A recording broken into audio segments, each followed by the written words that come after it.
It's been a quiet few days after Christmas, but I've got a little bit done with the car since the last video. The wheels that I got have been collected by Jacob, so he's going to have them powder coated fairly shortly. Other than that, done a little bit with the steering column. So I've added a BG Racing steering wheel spacer and an auxiliary button panel. As of right now, I only know what three of them are going to be, so it's going to be start, hazard lights, and one of these will be the horn.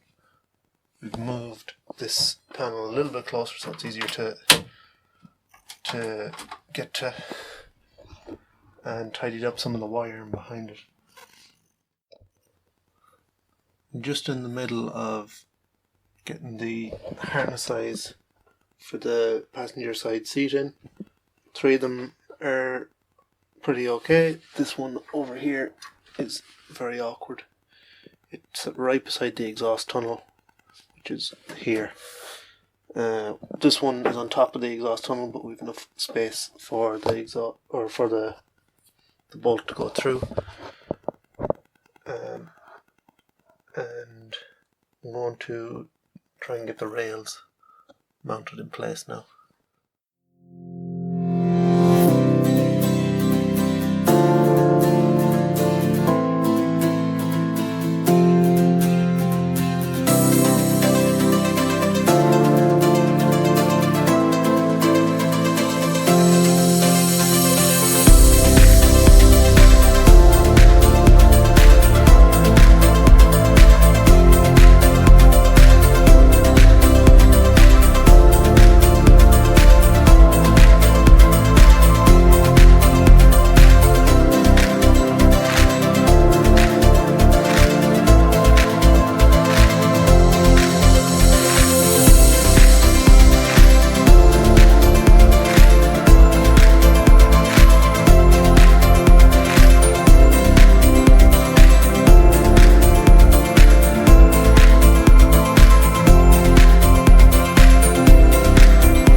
Just put the seat rails into the car, and so what I do is normally I put the seat rails in loose, so do them finger tight, then just let them off a small bit so that they can slide over the back nice and handy.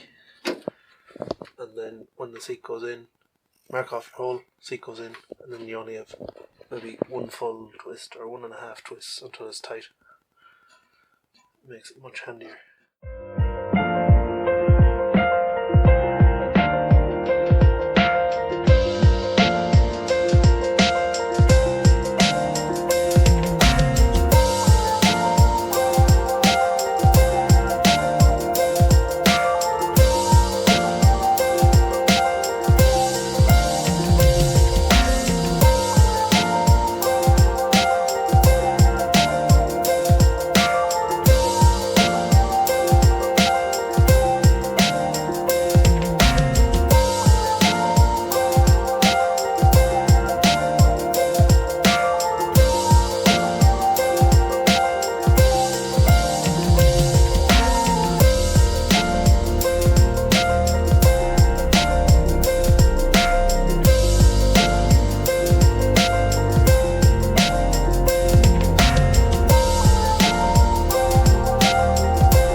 just got the passenger side seat in.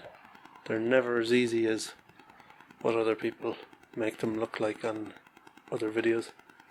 But she's in. So I found out that the seat rails on the passenger side are a little bit higher than on the driver's side, which is no big deal. I need to be sat lower in the car anyway. Have all of the harness eyes are tightened up. The only thing left to do on this side is to tighten the bolts down into the floor, and we'll get the harnesses in tomorrow. So for in around the tunnel, unlike these, I use a small Allen key that I've cut the top off, because a normal Allen key and your normal small ratchet spanner don't fit. So it's handy to have, and that one will never leave the car. This here is the amplifier for the helmets, so that's handy enough to put in. It's just two tabs or a tab on each side, and cable ties hold it on. I'm not sure what these wires are, if they're for power, because it also has a battery that goes in there, and I won't ever be touching that. That's going to be down to the co-driver to make sure all of that is right. Got my mud flaps on as well. So slowly it's all coming together.